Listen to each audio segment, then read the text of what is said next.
নমস্কার সবাইকে আমার ইউটিউব চ্যানেল RM স্টাডি সেন্টারে। আজ আমরা রায় ও মার্টিন প্রশ্নবিচিত্রা বই থেকে ইতিহাস বিষয়ের যে দ্বিতীয় সেটটি দেওয়া রয়েছে রামকৃষ্ণ মিশন বিদ্যাভবন HS মিদনাপুর, সেই স্কুলটি যতগুলি প্রশ্ন দেওয়া আছে সবগুলি আমরা বিশদে জেনে নেব। তাহলে চলো শুরু করি। প্রথমেই দেখতে পাচ্ছ 1 নম্বর দাগের 1 নম্বরে প্রশ্ন রয়েছে, বাংলাদেশের চট্টগ্রামের উপকূল অঞ্চলের প্রাচীন যুগের নাম কী ছিল? তাহলে চলো এটি সঠিক উত্তর কী হবে আমরা বই থেকে দেখে নিই। এখানে দেওয়া আছে হরিকেল সমতটের দক্ষিণ পূর্ব দিকে আজকের বাংলাদেশের চট্টগ্রামের উপকূল অঞ্চল প্রাচীন যুগে হরিকেল নামে পরিচিত ছিল। তাহলে সঠিক উত্তরটি হলো হরিকেল। 2 নম্বরে আছে সঠিক উত্তরটি নির্বাচন করো।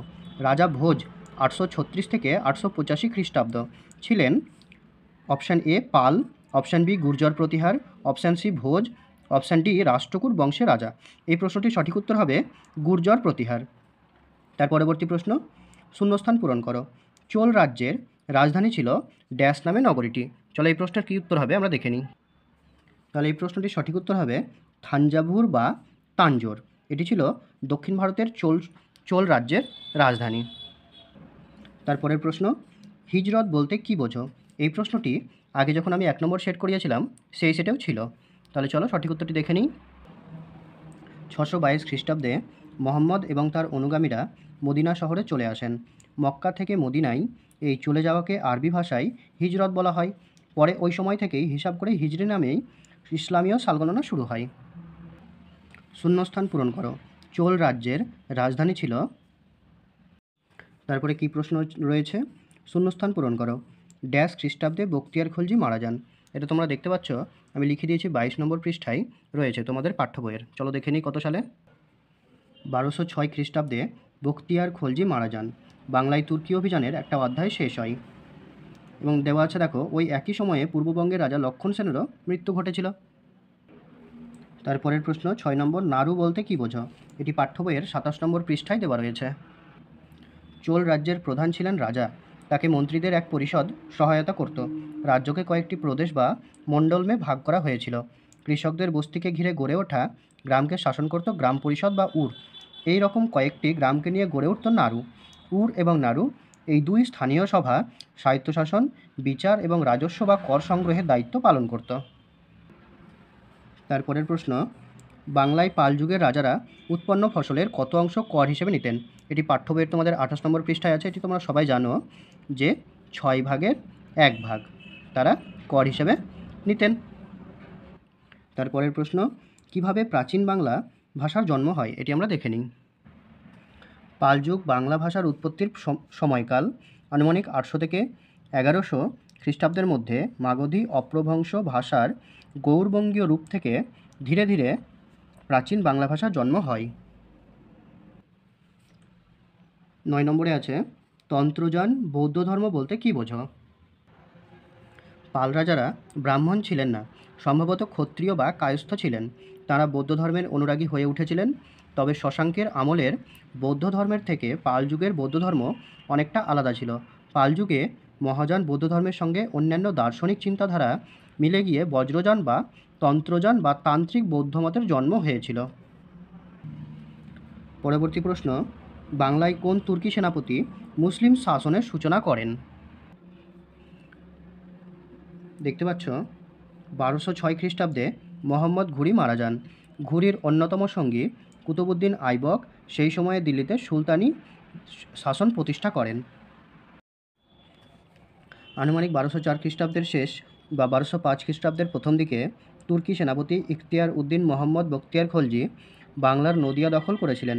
সেই থেকে বাংলায় তুর্কি শাসন শুরু হয়েছিল। 2 নম্বর দাগে রয়েছে মাতসান্নাই বলতে কী বোঝো?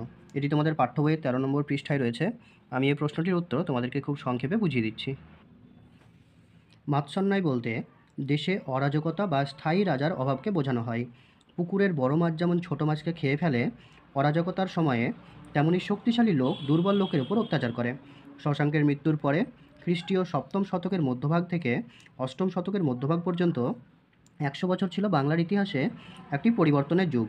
ওই যুগে প্রত্যেক ক্ষত্রিয়, সম্ভ্রান্ত লোক, ব্রাহ্মণ এবং বণিক নিজের ইচ্ছে মতো নিজের এলাকা শাসন করত। বাংলায় কোনো কেন্দ্রীয় শাসক ছিল না।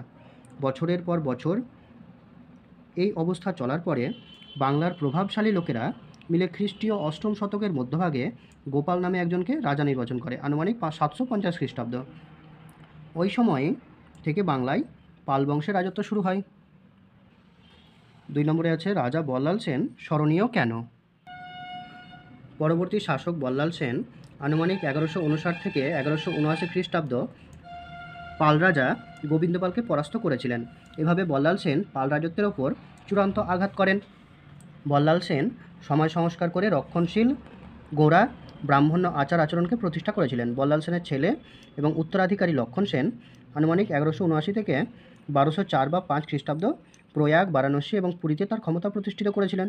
রাজা লক্ষণ সেনের রাজধানী ছিল পূর্ববঙ্গের বিক্রমপুরে। লক্ষণাবতী গৌড় ছিল ওই আমলের আরেকটি গুরুত্বপূর্ণ শহর। 1204 বা 1205 খ্রিস্টাব্দে তুর্কি আক্রমণ ঘটলে বাংলায় সেন শাসনের কার্যত অবসান ঘটে।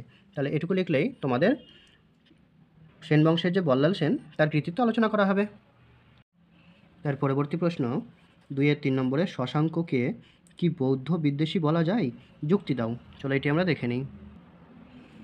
এখানে দেখো, আর্য মঞ্জুশ্রী মূল কল্প নামক বৌদ্ধ গ্রন্থে, তারপরে 2-এর 3 নম্বর দাগে রয়েছে শশাঙ্ককে কি বৌদ্ধ বিদ্বেষী বলা যায়? যুক্তি দাও।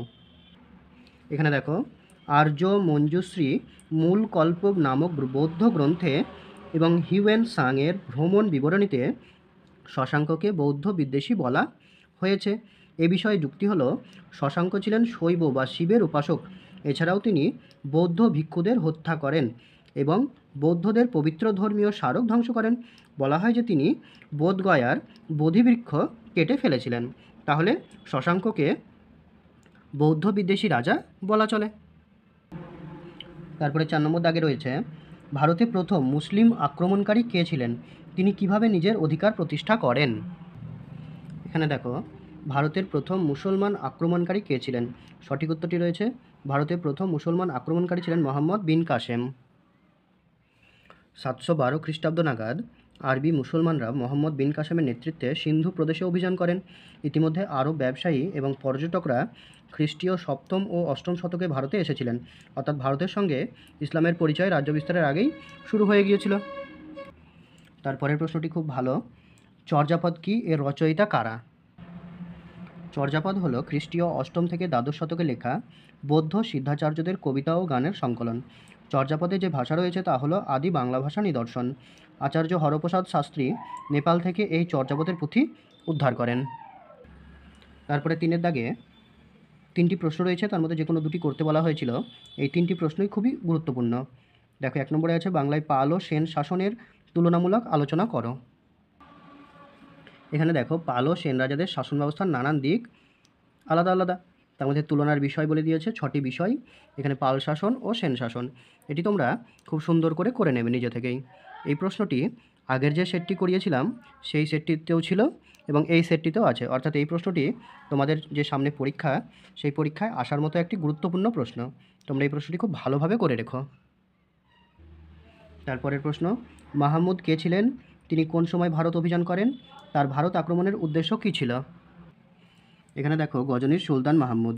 সুলতান মাহমুদ ভারতের ইতিহাসে একজন আক্রমণকারী হিসেবেই চিহ্নিত হয়ে আছেন, কিন্তু তিনি শুধুই একজন যোদ্ধা ছিলেন না, ভারত থেকে তিনি প্রচুর ধনসম্পদ লুট করেছেন, তেমনি নিজের রাজ্যে ভালো কাজে তা ব্যয় করেছেন।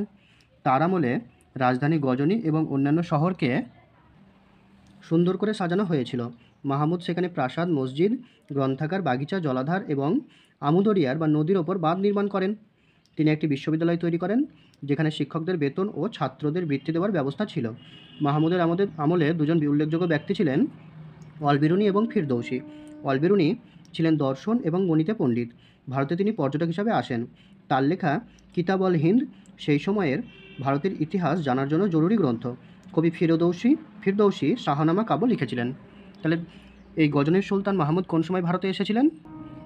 তাহলে আনুমানিক 1000 খ্রিস্টাব্দ থেকে 1027 খ্রিস্টাব্দ পর্যন্ত মাহমুদ প্রায় 17 বার ভারত আক্রমণ করেছিলেন। এখানে দেখো, খ্রিস্টীয় 11 এবং দ্বাদশ শতাব্দীতে গজনীর সুলতান মাহমুদ এবং ঘুরের শাসক মুইজউদ্দিন মোহাম্মদ বিন শাম অর্থাৎ মোহাম্মদ ঘুরি এই 2 তুর্কি শাসক ভারতীয় উপমহাদেশে বিজয় অভিযানে আসেন। তারপরের প্রশ্ন, পাল ও সেন যুগে বাংলার সংস্কৃতি ও ধর্মবিশ্বাস কীরূপ ছিল? তোমরা এখান থেকে পাল ও সেন যুগের সমাজ ও ধর্মের পরিচয়টা পেয়ে যাবে। তোমরা এখান থেকে এই প্রশ্নের উত্তরটি খুব ভালোভাবে করে নেবে।